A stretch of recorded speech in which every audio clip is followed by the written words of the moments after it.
what 28 United States Code 3002-15 really means. The story behind 28 U.S.C. 3002-15. Now, a lot of people, this has been a code section that has been talked about for a very great many years, at least the 20 years that I've been associated with it. People have always quoted this as proof that the United States is a corporation. Now, I used to always ask myself, I said, well, why is it under the judiciary code? I used to wonder about that. So somebody actually, kind of charged me up on one of my posts talking about, what about 28 U.S.C. 3002-15? The interesting thing about it, that if you go to my Facebook group, in the section, in the guide section of the Facebook group, I have all these articles already there. I've already have conducted the research on all of this stuff and have made it available to everybody for quite some time now. And you can see in my Facebook group, if you come over here and click on guides, you will see a lot of different articles that I've read. I have a whole bunch of them that I've actually written. I've written all these. And here it is right here, 28 U.S.C. 3002. So this article is, I've already conducted the research on this. It was 11 weeks ago. As you can see, that the 13 weeks ago right there is the U.S. government of corporation, origins of modern corporations. So right there, I did this 13 weeks ago. But I see that I need to put it in a video and then read it to you so it'll start gaining traction. So the real story behind 28 United States Code 3002 and 15, while people keep misquoting it and what it actually means. 28 United States Code 3002-15 is the most abused statute in the entire U.S. is a corporation mythology. And, recently I've tried to inform people that the word corporation in the 1700s meant a body politic. These corporations, these kinds of corporations today didn't even exist the way that they are, when the LLCs and C Corps and S Corps. The United States, and that word corporation, it means a body politic. Okay, so right here, I decided before we get deep into it, I went and got a Black's Law Dictionary first edition, because you really want to use a dictionary that is around the time when when the Constitution was created. And this is really interesting, just to see this definition of what the word corporation, how it looks back then as opposed to what it is now. And I think it gives a very, very good, clear identification of the word corporation, what it means. Corporation, a franchise possessed by one or more individuals who subsist as a body politic under a special denomination and are vested by the policy of the law with the capacity of perpetual succession and of acting in several respects, however numerous the association may be, as a single individual.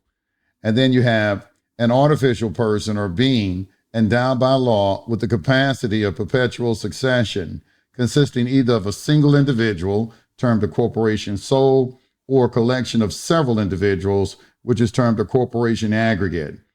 And then we have a corporation is an intellectual body created by law, composed of individuals united under a common name, the members of which succeed each other so that the body continues always the same, notwithstanding the change of the individuals who compose it, and which, for certain purposes, is considered a natural person. Natural person. Okay, a corporation is an artificial person created by law for specific purposes. The limit of whose existence, powers, and liabilities is fixed by the act of incorporation, usually called its charter. And this is the type of corporation that you are referring to. But this one up here is the kind that is the United States of America is being referred to. So as we can see, some of the terms of corporation are for something that is incorporated and receiving some sort of charter or so forth. But the general sense of the term, because that's a narrow sense of the term, is a franchise possessed by one or more individuals who subsist as a body politic under a special denomination and are vested by the policy of the law with the capacity of perpetual succession and of acting in several respects, however numerous the association may be, as a single individual. Nowhere in here in this general sense of the term corporation do you get the sense that it is talking about for business purposes or for profit or for gain. It's just for perpetual succession. And we've taken, now it does have some narrower senses of the term that do involve to be incorporated and receive some sort of charter from some sort of authority. But that's not what they're talking about when they refer to the United States as a corporation, is my point. It's like this, it's referring to the definition here, a body politic.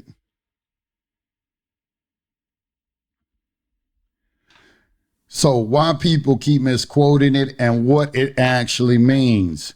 28 United States Code subsection 3002-15 is the most abused statute in the entire U.S. as a corporation mythology. People quote one clause and ignore the 50 pages of context. United States means a federal corporation. They read that and jump to, see, the United States government is a corporation. Wrong. Totally wrong. Here's the real truth. One, the statute does not apply to the United States government. 28 United States Code 3002 is located in Title 28, the Judiciary and Judicial Procedure, Chapter 176, Federal Debt Collection Procedures Act of 1990, Fair Debt Collection Practices Act. This law does not define United States for the whole federal code. It defines United States only for that specific debt collection chapter. Congress does this all the time. Definitions apply for the purpose of this chapter, not everywhere. Meaning, Chapter 176 is defining the government's role in debt collection cases, not defining the U.S. as a literal corporation. The phrase federal corporation refers to government-owned corporations, example, the FDIC, United States Postal Service, Amtrak, TVA, SBA, Fannie Mae, pre-privatization. These entities are federal corporations, meaning corporations owned or chartered by the federal government. The definition includes these so they can be converted by federal debt collection laws. It does not mean the U.S. government is a corporation. You became an employee of a corporation. All Americans are corporate franchises. The Constitution is void. Those are internet folk interpretations. The actual statutory definition includes three meanings. Most people skip the first two. Here's the full text. United States means a federal corporation, an agency, department, commission, board, or instrumentality of the United States or the United States. Notice what C says. The United States. It literally defines the United States as United States. This proves it's not redefining the U.S. as a corporation. And you know what? I read that all the time. And I just didn't pay attention to it. United States means we always stop right here at a federal corporation, but it also means an agency, department, commission, board, or instrumentality of the United States, or it means United States. You got three different meanings to it. And I understand, once you understand why they do this, because they have to give some sort of way to be classified under statute. That's why this is under the Judiciary Code, because it's directing the judges how to classify it for a specific purpose. That's why it only has this meaning for this particular chapter. Once you understand person, capacity, classification, all of it begins to make sense. It all begins to make sense. And you can't help but, just trust me on this, you can't help but just see that you've just been making a mistake. We've been making a mistake on some things, and somebody had to say it. If I don't say it, somebody else is going to come behind me and say it, because somebody else is going to figure all of this out. So I figured it out. So I might as well tell all of you. I know a lot of you are going to be upset with a lot of things that I'm saying, but are you upset with what I'm saying, or do you want to know what the truth is? I'm a lover of truth. And I understand how the forces of nature operate, and I have to be beholden to the truth, especially when I know it, because there's a severe penalty that comes along for knowing the truth and not, saying it or standing behind it. So just understand that. So it's simply saying within the debt collection law, United States can mean A, a federal corporation, B, federal agencies, or C, the federal sovereign itself. It is broad because the Fair Debt Collection Practices Act authorizes the government to collect debts through any of its arms. And these are the instrumentalities, any of its arms. Any of its arms. It can collect a debt through any department of government. Legislative history confirms exactly what Congress meant.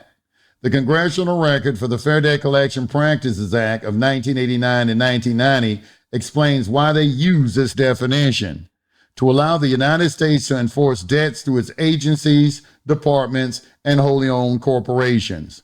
This proves beyond argument the federal corporation equals federal agencies or federally chartered entities, not the entire government.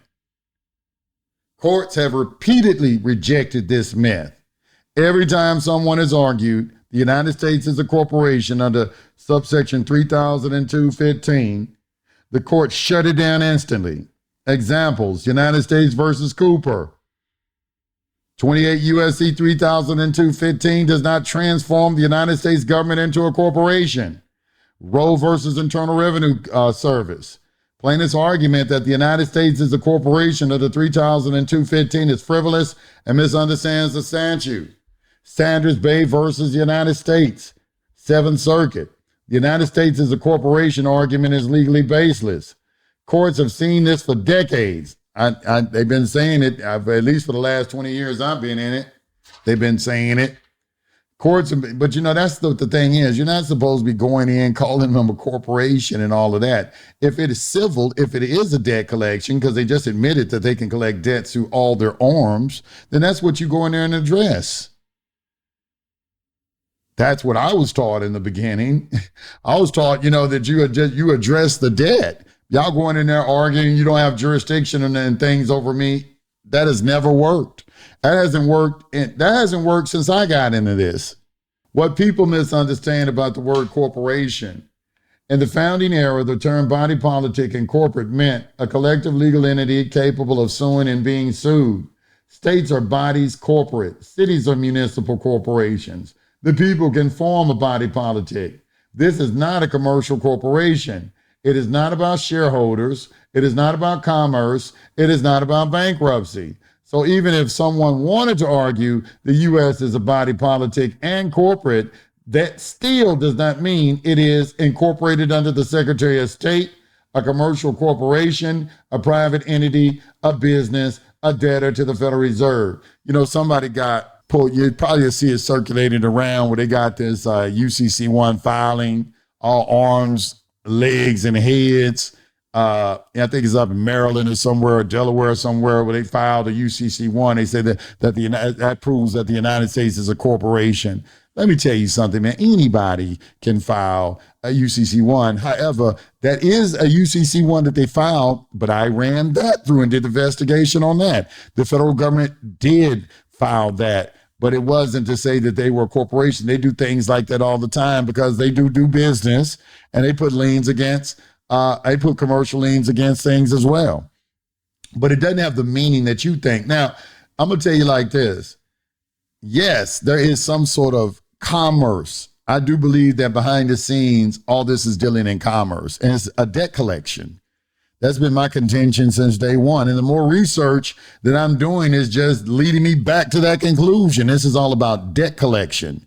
And you trying to say that you're not going to pay the debt is a mistake. Like if you can go and read Gene Keating's transcript, He talked about how Jack Smith, was going there arguing, you don't have jurisdiction over me. I'm not those person arguments. How they weren't working way back then. I think this is like back in the 90s.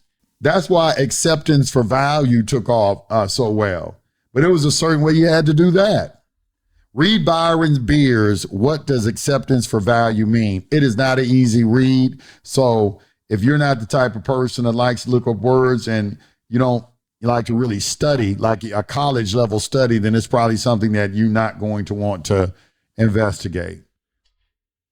But essentially what it does is it tells you how private credit is transferred from the private into the public to be used to satisfy the public debt, because all this is about the public debt. That's, United States is bankrupt. That's why House Joint Resolution 192 of June 5th, 1933, Public Law 73-10, and all policies occurred. The real purpose of 300215, it exists for one reason: to clarify what entities can collect debts on behalf of the U.S. government under the Fair Debt Collection Practices Act. That is nothing mystical, nothing hidden, nothing corporate, nothing about U.S. Incorporated, nothing about citizens and franchises, just debt collection definitions. And that's another thing, I've seen, because I've been into this 20 years, I've seen firsthand how something can begin, like with birth certificate authentication. We the ones who kind of put that out there, high frequency radio, my radio program. And I watched how it just circulated and became like gospel over the years, and where people even stopped investigating where it came from, even though it came from Minnesota Rule of Practice 220. But a misinterpretation of that rule of practice, mind you. But the modern people, they don't even look at it. It's the same thing with this U.S. Incorporated. Somebody read like 3002 and some other things, and they just started writing all these articles with U.S. Corp. And over time, people just accepted it without really investigating it. And that is why when you really begin to be a researcher, I'm talking about a real researcher, a person that looks up every word, a person that studies principles, a person that's really seeking to find the truth and is open to accept where he could have misconstrued something or been wrong somewhere. That's when the truth is going to come to you. And, I'm just amazed that this has perpetuated itself for like 30 years. It's been going on for so long, and it's misled so many people. But you have to stop and think, who are the originators of it? Well, they were some farmers, some, Montana freedmen, ranchers, and people like that. These weren't people who were students of the law. Not to say that they were not intelligent, but they were not people who were formally educated in law. And we listened to them, and they have perpetuated this for very long, for years, for decades. But it's come to its end. Peace to the gods.